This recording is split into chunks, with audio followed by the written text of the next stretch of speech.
The Sinaloa Cartel is the most infamous and powerful drug cartel in Mexico and possibly even the world. They're known for their brutality, their massive reach and influence across North America, and their responsibility for contributing to the opioid crisis in the United States. But what exactly happens within the ranks of the organization?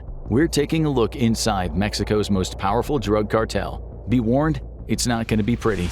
The Sinaloa Cartel's origins are often attributed to Miguel Ángel Félix Gallardo, also known as El Padrino, who founded the Guadalajara Cartel. After his arrest in 1989, the cartel split, and the Sinaloa Cartel emerged as one of the factions led by Joaquin Guzman. You may have heard of Joaquin before, but you probably know him by a different name, El Chapo. Over the years, El Chapo and his family adapted to the market and began to traffic cocaine as well as marijuana. In 1985, the assassination of DEA agent Enrique Camarena was linked to the Guadalajara Cartel, a precursor to the Sinaloa Cartel. This event escalated tensions between the cartel and the authorities, and over time the Sinaloa Cartel earned quite the reputation.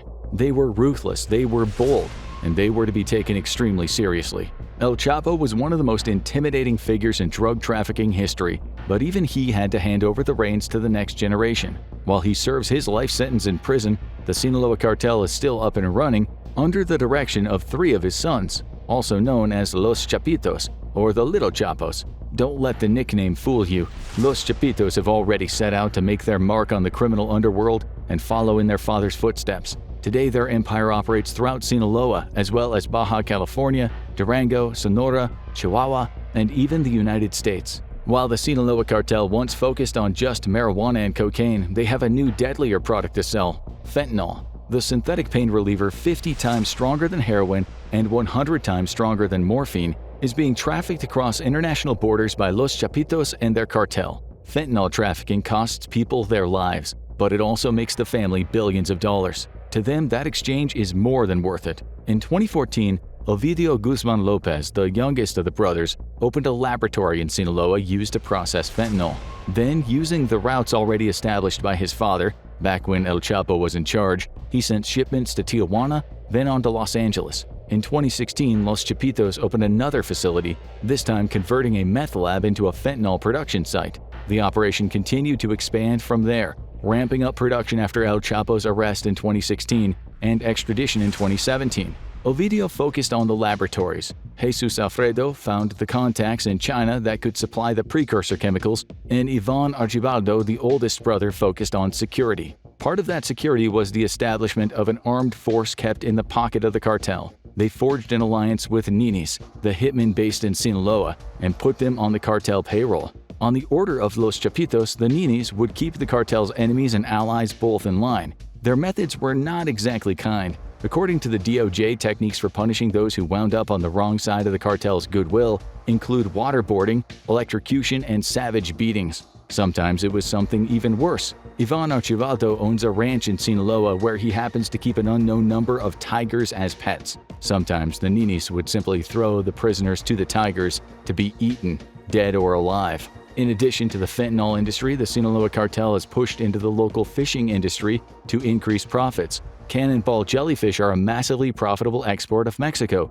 generating $10 million over a 3-month fishing period. According to the Daily Beast, heavily armed cartel members stationed themselves around the Santa Clara Gulf, intimidating fishermen and preventing them from entering the water unless they agreed to work exclusively for the cartel. They also threatened truck drivers who were tasked with transporting the jellyfish, bringing the industry to a terrified standstill. The Sinaloa Cartel is not just recruiting hitmen and forcing fishermen to work for them, they also have been targeting children. It was reported that children as young as 11 years old were being recruited to work as hitmen and child soldiers for the cartel in their fight against the Mexican army. According to the International Crisis Group, the cartel recruited thousands of underage militants in 2013 and continued to do so at least until 2023. But perhaps even greater than the cartel's direct body count is the number of deaths they are indirectly responsible for via the fentanyl trade. Los Chapitos perfected the efficient trafficking of fentanyl, taking advantage of the small volume needed for a profitable shipment,